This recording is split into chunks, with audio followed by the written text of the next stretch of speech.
Hello student, welcome to this channel Japanese सीखें. So konnichiwa minasan हो genki desu का. देखिए आपने मेरी जापानीज़ की बहुत सारी वीडियोस ऑलरेडी आप देख चुके हैं, जिस वीडियोस में मैंने आपको कुछ पैटर्न्स के बारे में भी समझाया है और बहुत सारी चीज़ों के बारे में भी एक्सप्लेन किया है. होप सो आपको वो वीडियो देख के अंडरस्टैंडिंग अच्छे से हो रही है कि किस तरीके से वोकेबलरी को, किस तरीके से पैटर्न को, किस तरीके से बाकी सभी चीज़ों को जो है हमें सॉल्व करना है, लिखना है और उसके बारे में बात करनी है.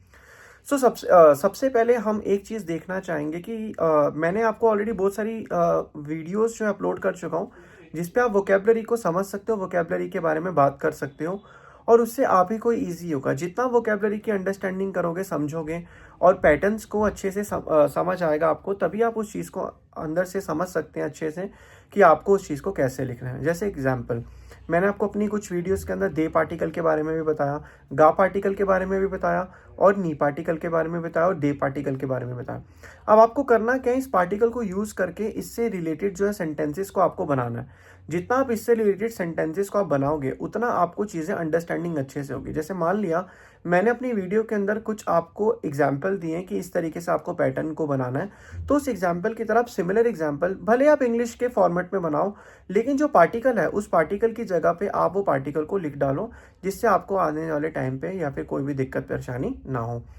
जितना आप उस पार्टिकल को लिखोगे, जितना उस चीज़ को आप समझोगे, उतना आपको एक अंडरस्टैंडिंग होगी, कि आपके दिमाग में एक आइडिया आएगा.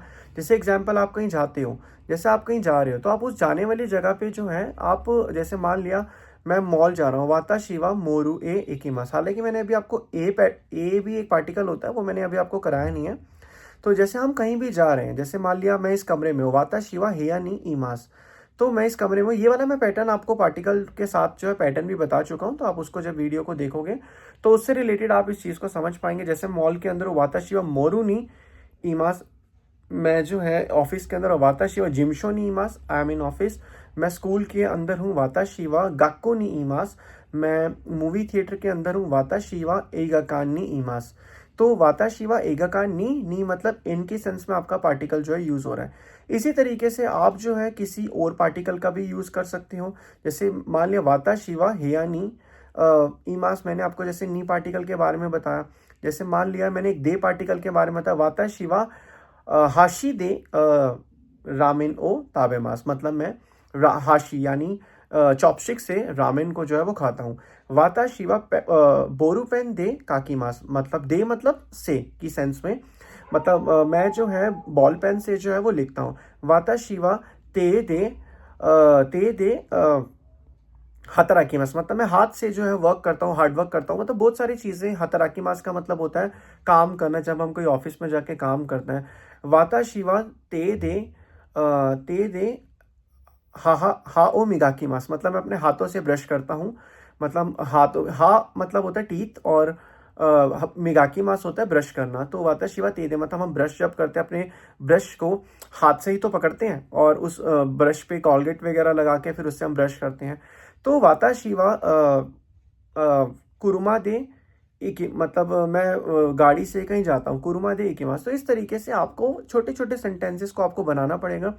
जितने छोटे सेंटेंस को आप बनाओगे, उतना आपको चीज़ों की अंडरस्टैंडिंग अच्छे से होगी और आपको पता चल पाएगा. जैसे मान लिया आप जापान में कहीं जाते हैं, या कोई भी जापान जा चुका है या जा रहा है या जाएगा, तो वहाँ पे छोटे छोटे सेंटेंसेस को देखो.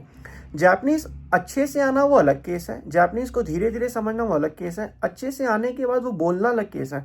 क्योंकि जापानीज इसलिए टफेस्ट लैंग्वेज होती है क्योंकि इसमें लिखने के बाद आपको लिखना और ग्रामेरिकल सब चीज़ें आ जाएंगी, आप सबकी अंडरस्टैंडिंग भी अच्छी हो जाएगी. लेकिन बोलने का काम कब होगा, जब आपको वो इन्वायरमेंट मिलेगा. जैसे अगर आप जापान जाते हैं, या आपका कोई फ्रेंड सर्कल हो, कॉलीग हो, या फिर कहीं ऑफिस में आप कोई जॉब कर रहे हैं, तो वो चीज़ आपको उसको जो है वो क्लियर हो पाएंगी, उस चीज़ों को देख के समझ के. तो यही चीज़ मैं आपको बार बार कहूँगा, जितना भी आप जापानीज़ की मूवीज़ देखते हो, एनिमेज देखते हो, वो टाइम के अनुसार आपके दिमाग में कैच होती रहेंगी. जैसे एग्जाम्पल, जब हम छोटी क्लास में होते थे, तब हमें मैथ्स के या बाकी चीज़ों के सम्स बिल्कुल अच्छे से समझ नहीं आते थे. लेकिन हम धीरे धीरे बड़े होते रहे.